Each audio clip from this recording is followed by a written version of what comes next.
Welcome to Islamic Life Coach School Podcast. Apply tools that you learn in this podcast and your life will be unrecognizably successful. Now your host, Dr. Kamal Akhtar. Hello, everyone. Peace and blessings be upon all of you. I recently gave a talk on mental health as it relates to relationships, and alhamdulillah, I received very good feedback, so I decided to convert that into a podcast episode for the rest of you to benefit from it, inshallah. It was given in a very informal setting, but alhamdulillah, it has a lot of golden nuggets in it. It talks about an alternate definition of mental health as well as how we can use our relationships for our mental health. Send me feedback about what you think, and I look forward to hearing from you. Bismillahirrahmanirrahim. Assalamu alaikum, everyone. Thank you so much for having me here. Thank you to South Florida Muslim Federation. Their efforts in regards to the acceptance of mental health as a common notion are admirable, and I am honored to be a part of that effort. My name is Dr. Kamal Akhtar. I am a board-certified internal medicine physician, and I practice hospital medicine, but neurosciences, positive psychology, mental health is my passion, and that is my second career. I do mindset coaching for Muslim women in that regard, and today I want to talk to you about mental health as it relates to relationships, inshallah. So first we talk about mental health and we attempt to define it. What is mental health? How do you define it? Mental health, currently as it is understood, is thought of as a lack of mental illness. And that is a very low standard. It is meant that if you don't have mental illness, it must mean that you're mentally healthy. And that is not ideal. That to me is a very low standard. Yes, there are people who are actually suffering from genetic neurobiological alterations, deficits that results in depression, bipolar disorder, schizophrenia. But for the most part, most psychological disorders are not pathologic, they are created. And how are they created? That is a big statement. So stay with me, and during this talk that will become more visible. So first definition that we want to negate is mental health is not just the absence of mental illness. And I want to start out by negating three definitions that are most commonly accepted of mental health. And the reason behind that is, subhanAllah, I borrow that from the kalima, which is first we negate La ilaha illallah. First we negate that there is no God except Allah worthy of worship. So the notion of negation is very important. First we have to figure out what is wrong so we can set that aside, and then we can build on what is right. So the first notion of mental health that is wrong, that it is a lack of mental illness. The second notion that is wrong about mental health is that for the most part when we think of mental health, we think about it of being happy. If I am happy, that must mean I'm mentally healthy. If I am content, peaceful, if I'm feeling all the serene, open, positive emotions, that must mean I am mentally healthy. In this day and age, the happier you feel, the more mentally healthy you're thought to be. And let me tell you, life as we know it on this earth, on this planet, is not supposed to be happy all the time. If you've been alive on this planet, you might notice that life comes with challenges. And don't think that challenges are particular to you. Every human being on this planet goes through challenges. That is the nature of life on earth. So the second notion we're disregarding is that mental health means being happy all the time. The third notion that we want to negate is that mental health means a sense of psychological and emotional well-being. It's a little bit of a better definition. I mean, I'm not going to lie. It has the words psychological in it. It has the word emotional in it. It has the word well-being in it. It's a good definition overall. But it does not cut it to my standard, because with that definition, that would mean when you are not having a sense of well-being, you are not mentally healthy, which is yet another wrong notion. So when we are negating these three definitions, what is it that we're affirming? And what we're affirming is what this talk is about, and I'm going to give you through the lens of relationships. And that is that first thing we are affirming, and I'm going to build on this concept, the first piece, foundational piece of definition of understanding mental health, or what I call to be exceptional mental health. First concept you have to understand is that your thoughts create your emotions. Your circumstances, or the things that are outside of you, do not create your emotions. Simple enough, but it's difficult, much more difficult to apply.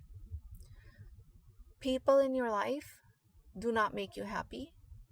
People in your life do not make you mad, sad, upset. People in your life are circumstances. They're factual. They exist outside of you. They're out of your control. Your circumstances do not cause you to be happy or sad. Money does not cause you to worry unless you think that I don't have enough of it, or where is this month's paycheck going to come from. Money is neutral. Money is a circumstance. Money is outside of your control. So when we think of circumstances, we are taught that circumstances or people outside of us create our emotions. They don't. Human beings bring thoughts to a situation, and these thoughts are responsible for our internal experience, which we call emotions, which we call our experience of a situation. So Allah subhanahu wa ta'ala made the universe and made a human to interpret the signs of the universe. And He left it on the human being by giving him free will if he's going to interpret the signs or not, and if he's going to interpret the signs correctly or not. So our brain is designed to be a meaning assigning machine, and it does it extremely effectively. It assigns a situation a meaning, and it labels it a fact. It says what I think the situation to be is a fact.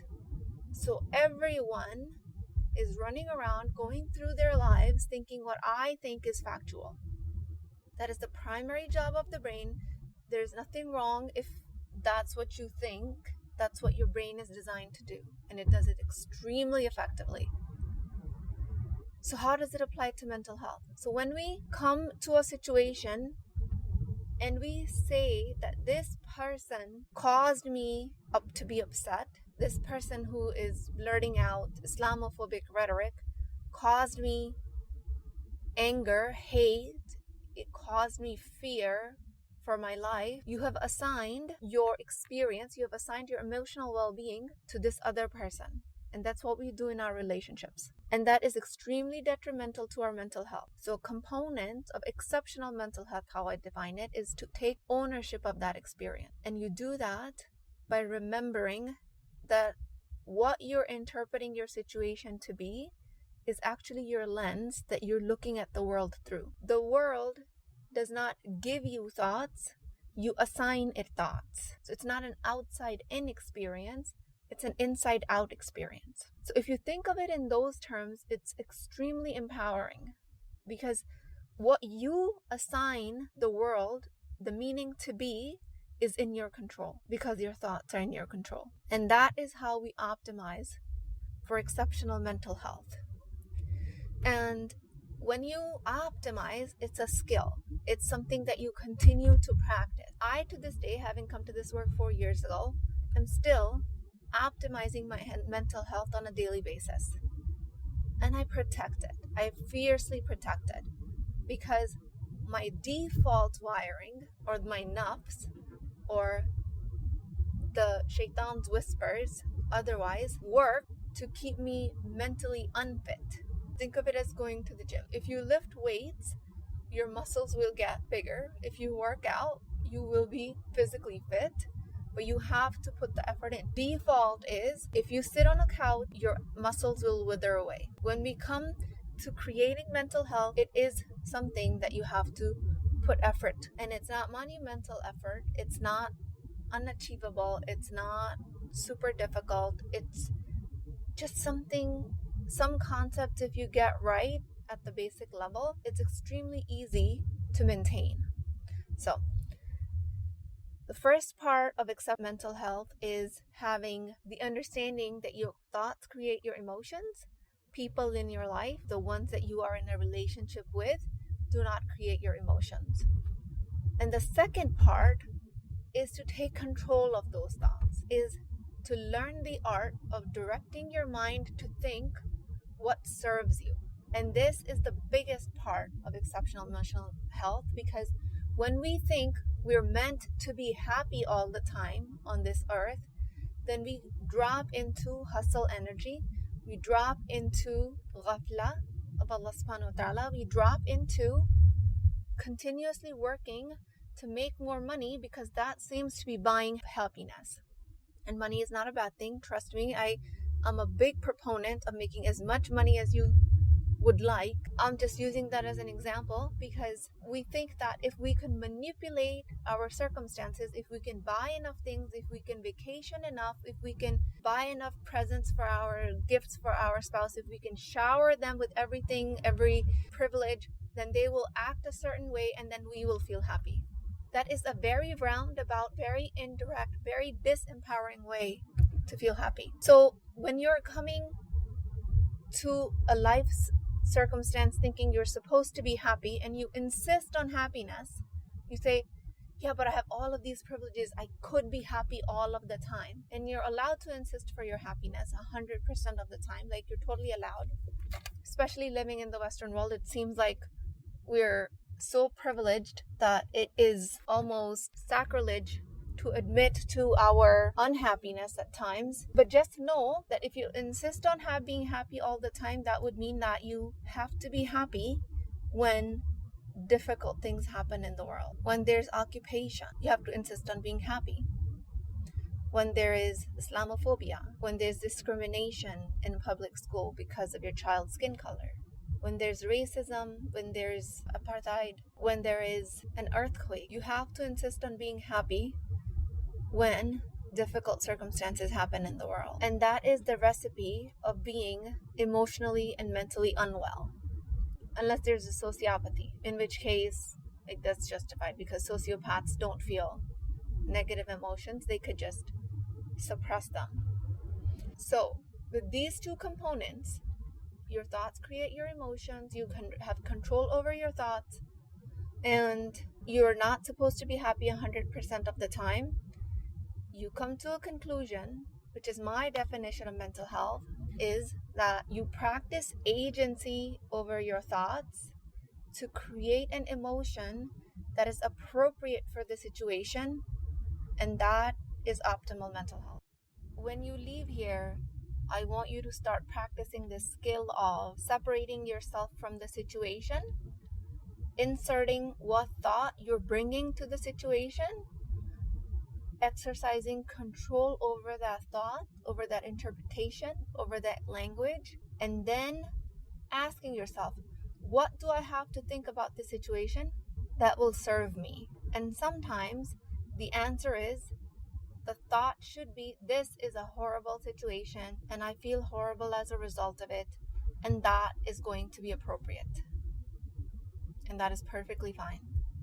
So when I suggest this, the objection I get is, but you're telling me that I should be feeling negative emotions. And then if I allow that, that's just going to take my life over, because there's just so much happening in the world. There's so much injustice, there's so much difficulty. And the ironic part is, when you allow yourself to be in a negative experience, it actually shrinks. When you escape from it, it gets bigger and it takes over your life. So the way to think about that is, life is always 50-50 for everyone, every human being on this planet.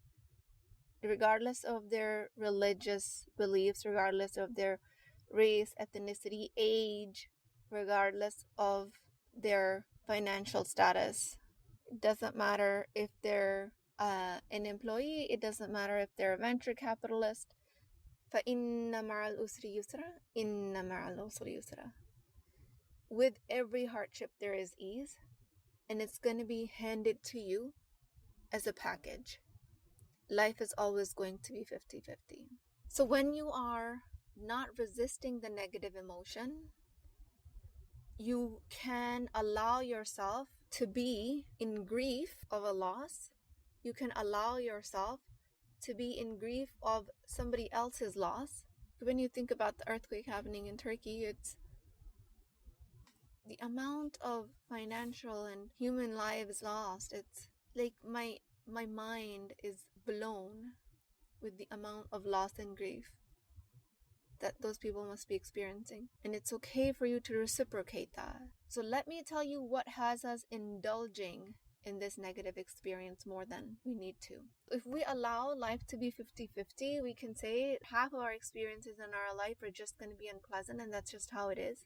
It allows us to accept it. That way, we take the judgment of the negative experience out of the equation. So if we consider this 50-50 ratio to be factual, then we have to consider, why does it seem that life seems so difficult most of the time? Why does it seem that the ratio is skewed, that the scale is tipped towards it being more difficult than easy? And the reason is shaitan. So we're told in our religion that we're supposed to have shaitan whispering in our ears. It's going to come from the front and the back and the side and the top. And so if you follow the Quranic ayahs, there's a whole story that unfolds how Iblis didn't prostrate. Allah subhanahu wa ta'ala said, how come? And I don't want to butcher the ayahs, like I don't have them memorized by any means. But you've heard that story, how Iblis asked dua to give him enough freedom to lead mankind astray until they're on this planet. And Allah subhanahu wa ta'ala, despite of his transgression, granted him that dua. So when Iblis whispers in our ears, it says things like, this grief shouldn't be there, this is wrong, this feels really bad, we must eliminate this. And then the economic forces of the world tell us to buy things, to escape with vacationing, to eat things, to eat out our emotions, to escape with any means necessary that involves spending money so that somebody else can get rich. So we have this internal voice that puts us in judgment of our authentic, required negative experience. That is something that is required for you to grow, to learn from as a human being on this planet. That negative experience, the 50% of the life, you cannot run from, you cannot save yourself from, you cannot save your children from. When we try to save our children from that negative experience is when the helicopter parenting comes in, is when the lawnmower parenting comes in, is when all the rest of the other parenting formats that we currently talk about. So Iblis says that 50% is not supposed to be there. There's something wrong with you. You're mentally unwell. And you escape to create more pain on the other side of the escape. You either go into debt because you spent too much, you're either overweight because you eat too much, and that results in more unwellness, physical and mental, than it originally promised you would get if you just escaped it. So the resistance of the negative 50% of the life causes the mental illness that we currently call mental illness, which is not mental illness. It's not a diagnosis. If you're feeling depressed about being depressed, we call it generalized depression, and we start medications. When if you have depression, if you are feeling sad about feeling sad, then we call that depression, and we give you medications. They'll work because they'll alter the neurochemical balance in your brain, and they'll start to work and you'll start to feel better a little bit. But at the same time, the next time something hits and you don't know how to deal with it, you don't know how to experience the negative, you don't know embodiment, you don't know what your mind or body are going through, you've never learned to give yourself grace and room to experience that, then you can never become okay with that. Then it becomes finding another doctor, finding another therapist, finding another pill. And those modalities are absolutely necessary. I am a practicing physician. I prescribe those medications. I practice that. I am a proponent of it, but there is a time and a place. Majority of us do not have mental illness. Majority of us are just in judgment of our negative experience and trying to escape from it, never learning how to deal with it. Never learning that it's normal. Never learning that it's okay for me to be upset when I'm in a fight with my spouse. Never learning that these relationships are supposed to have ruptures and repairs. They're supposed to have moments of connection and disconnection, and that is okay. Most of us are working on the Hollywood version of relationships. So we have to start teaching our kids that. We have to start embodying that ourselves. We have to start practicing it. We've talked a lot about the negative 50% of the life's experience. I want you to start also concentrating on the positive 50% of the life's experience. When you are in a position to create thoughts that bring you gratitude, thoughts being a lens of your mind, a story that you create about the situation, gratitude being your emotion. When you create gratitude, immerse yourself in it. Practice it. You have a car to go to work, think about how much gratitude that brings you.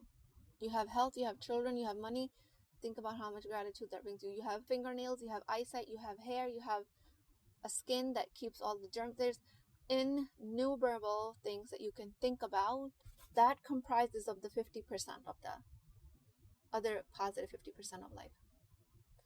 Immerse yourself into the joy. Immerse yourself into having resources that you can go on vacation, that you can take your family places, that you can take time off, that you can be at the masjid, that there's resources.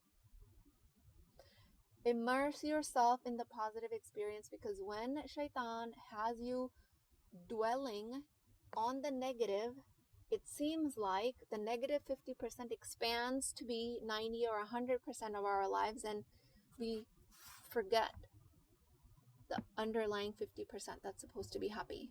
And that extension of negative 50% that bleeds into our positive experiences is the cause of mental unwellness, which I can't label as mental illness, a very niched, very well studied subject. Human beings have neurochemical disorders that cause all of the mental illnesses there are. But for us to consider ourselves mentally ill because we haven't been taught all of this is a real disservice. So inshallah, I pray that you guys make the most of the positive experiences in your life. Immerse yourself in the joy. Immerse yourself in the contentment that you find in your prayers. Immerse yourself in the belief system that you're born with, or you're practicing, or you converted into, that is Islam, and celebrate it. Become joyous. And that's actually a podcast that I actually recently did about apprehension of joy. You will get to see that alhamdulillah, there is mental health. Alhamdulillah, all of these relationships are a part and parcel of life, and alhamdulillah, we are able to fulfill our obligations in all of these relationships.